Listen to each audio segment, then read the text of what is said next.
नमस्कार दोस्तों। आज हम लोग देखेंगे पोको X4 GT का बैकलाइट और ग्राफिक सेक्शन का।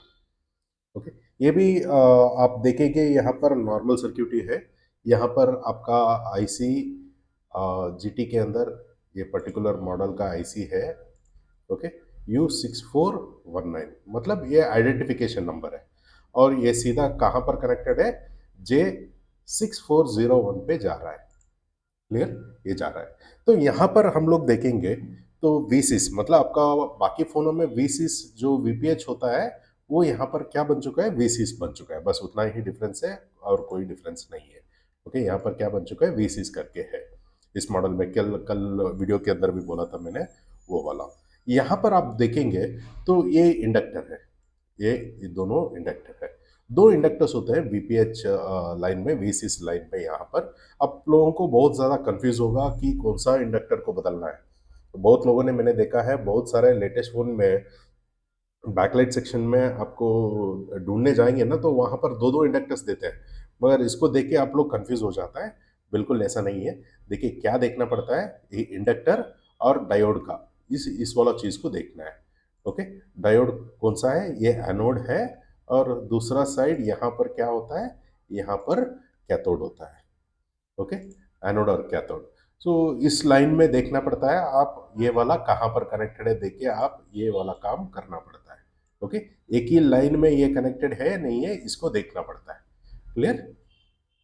आप नोटिस कीजिए यहाँ पर इंडक्टर आपका, यहाँ पर एक मिनट फिर से मैं यहाँ पर लिख लेता हूँ, आपका आसानी हो जाएगा। एनोड और यहाँ पर होता है कैथोड। ओके, एनोड और कैथोड,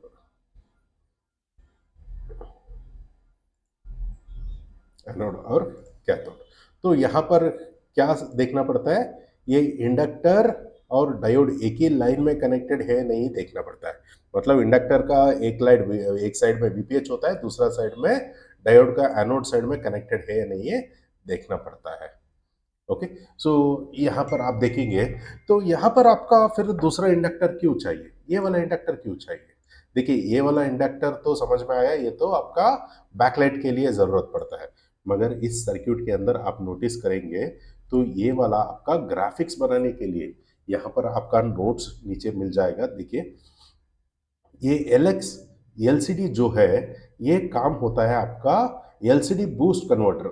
मतलब ये ग्राफिक्स के लिए जो वोल्टेज चाहिए, या +5 वोल्ट, -6 वोल्ट, या कुछ मॉडल में है ना +7 वोल्ट भी आते हैं। ओके, तो वो बूस्ट करने के लिए यहाँ पर इस इंडक्टर का जरूरत पड़ता है यहाँ पर। क्लियर? ये इंडक्टर ये ग्राफिक्स के लिए, ये यहाँ पर लिख लेता हूँ ये क्यों यूज होता है। ये ग्राफिक्स के लिए ये यूज होता है, ग्राफिक्स के लिए, और ये बैकलाइट के लिए, ये बैकलाइट के लिए। ओके, और बाद में यहाँ पर एल एक्स बी एल क्या होता है? यहाँ पर नोटिस कीजिए, एल एक्स बी एल का मतलब ये स्टेप अप कन्वर्शन करता है। ये स्टेप अप क्या कन्वर्शन कर रहा है? देखिए यहाँ पर हम लोग नोटिस करेंगे इस लाइन पर हमें कितना वोल्टेज आता है? यहाँ पर 14 volts to 14 volts to 26 volts जो वोल्टेज यहाँ पर बूस्टिंग वोल्टेज बनता है। ये बूस्टिंग वोल्टेज बनाने के लिए इसके लिए एक अलग एनर्जी चाहिए। वो कौन बना रहा है? ये एलएक्स लाइन आईसी के अंदर आके ये बूस्टिंग करके तो इस लाइन के द्वारा यहाँ पर हाई वोल्टेज बनाता है। मतलब एलएक्स बीएल क्या होता है? आपका बैकलाइट के लिए जो जरूरत का वोल्टेज, हाई वोल्टेज बनाना है, और उसके लिए जो जरूरत का करंट होता है उसको हम लोग यहाँ पर इंक्रीज करने के लिए। ओके, ये एलएक्स का लाइन यूज होता है। एलएक्स एलसीडी का होता है आपका ग्राफिक्स वोल्टेज को बढ़ाने के लिए। क्लियर? ये क्लियर कर लीजिए, और जो मैं बोल रहा हूँ नोटबुक लेके वहां पर डायग्राम खींचिए, आप भी इसको बनाना पड़ता है। और एक और चीज, यहाँ पर बहुत सारे इंस्टीट्यूट में तो आपको डायोड है बोलते हैं, मगर ज्यादा तरीके से यहाँ पर कौन सा डायोड होता है? देखिए यहाँ पर होता है 40 वोल्ट्स 1 एम्पियर का शॉर्ट की बैरियर डायोड बोलते हैं हम लोग इसको। क्या बोलते हैं? शॉर्ट की बैरियर डायोड करके बोलते हैं। यहाँ पर इसका कैपेसिटी क्या होता है, मैक्सिमम कुछ मॉडल के अंदर, लेटेस्ट मॉडल्स के अंदर तो आपका 40 वोल्ट का 1 एम्पियर और 40 वोल्ट का शॉर्टकी बैरियर डायोड आते हैं। ओके, इसको दूसरा भाषा में पीएन जंक्शन डायोड भी बोलते हैं, मगर टेक्निकली इसको एग्जैक्ट नाम होता है शॉर्टकी बैरियर डायोड। ओके, ये डायोड यहाँ पर होता है, इसका इंफॉर्मेशन मैंने यहाँ पर लिख दिया है, ये हर एक चीज आप नोटिस करना पड़ेगा।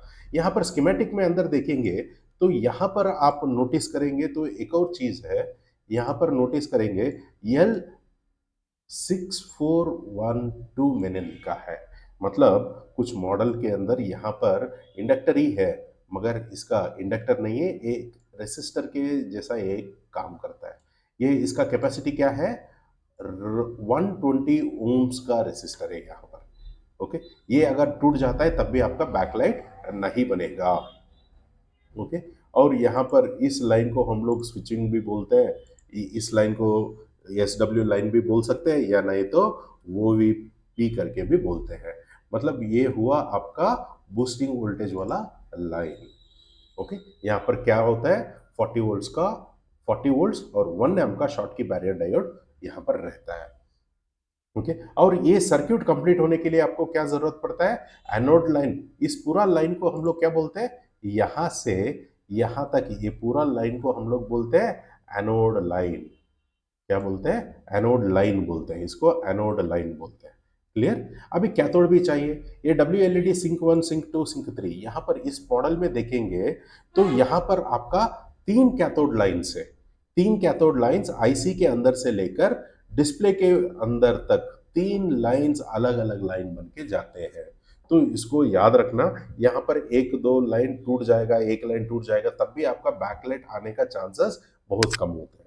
ओके, तो क्योंकि कॉपी डिस्प्ले लगाएंगे तो वहां पर क्या होता है, तीनों लाइन मिला के एक ही लाइन के अंदर वो लोग कनेक्शन दे देते हैं, तो वहां पर चलेगा, मगर ओरिजिनल डिस्प्ले के ऊपर डिपेंड होता है।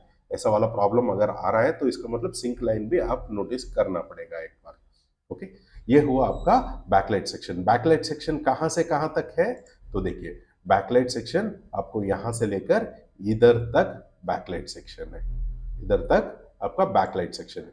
नेक्स्ट इसका कंटिन्यूएशन दूसरा एक और लाइन आता है, उसका नाम होता है PWM, डिस्प्ले PWM, वो लाइन होता है यही वाला। ये भी आपका बैकलाइट का ही रिलेटेड है। PWM का मतलब पल्स विड्थ मॉड्यूल, ये ऑलरेडी आपको मैंने ग्राफिक सेक्शन में पुराना वीडियोस में बोल चुका हूँ। ये लाइन भी आपका वो ब्राइटनेस ज़्यादा और कम करने के लिए काम करता है। ये भी आपका U6419 IC के अंदर से डिस्प्ले के ऊपर आता है।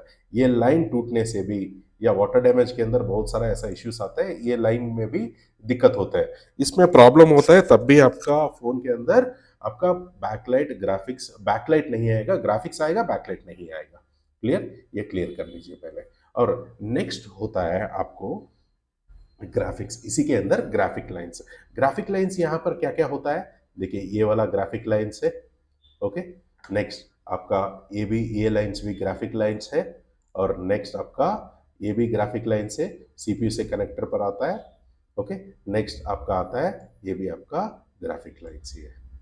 ओके, तो यहाँ पर एक एक करके हम लोग देखेंगे। तो VREG DISP and VREG DISP-N, ये होता है पॉजिटिव और नेगेटिव, +5 वोल्ट्स एंड -5 वोल्ट्स का वोल्टेज यहाँ पर आएगा। जब आएगा यहाँ पर आप सीधा जाके वोल्टेज चेक करेंगे, नहीं आएगा। इस पर्टिकुलर मॉडल में आप देखेंगे तो कनेक्टर से आपको या SDA6 ACL लाइन और पेरी LCM LED एनेबल, और भी यहाँ पर कनेक्टर में डिस्प्ले के ऊपर आपका लाइन्स आता है। तो ये लाइंस मतलब डिस्प्ले कनेक्ट होने के बाद डिटेक्शन होगा, तब ही आपका ये वोल्टेज यहाँ पर बनेगा, नहीं तो यहाँ पर इस पर्टिकुलर मॉडल में वोल्टेज यहाँ पर नहीं बनेगा।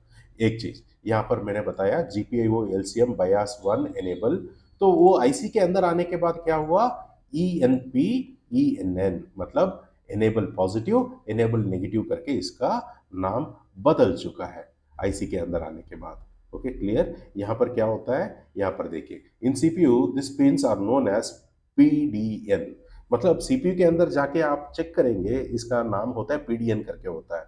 इसका मतलब होता है पावर डिलीवरी नेटवर्क।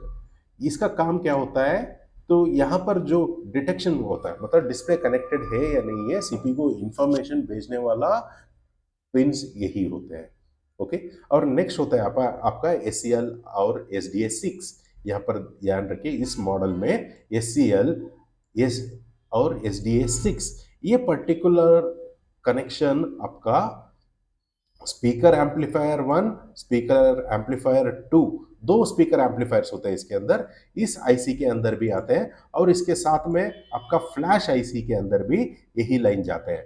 याद रखिए, अगर ये लाइन मतलब आपका स्पीकर एम्पलीफायर 1, स्पीकर एम्पलीफायर 2 और आपका फ्लैश आईसी में कोई दिक्कत होता है, तब भी आपका ग्राफिक्स नहीं बनेगा। इसको याद रखिए, इसको भूलना ही नहीं है।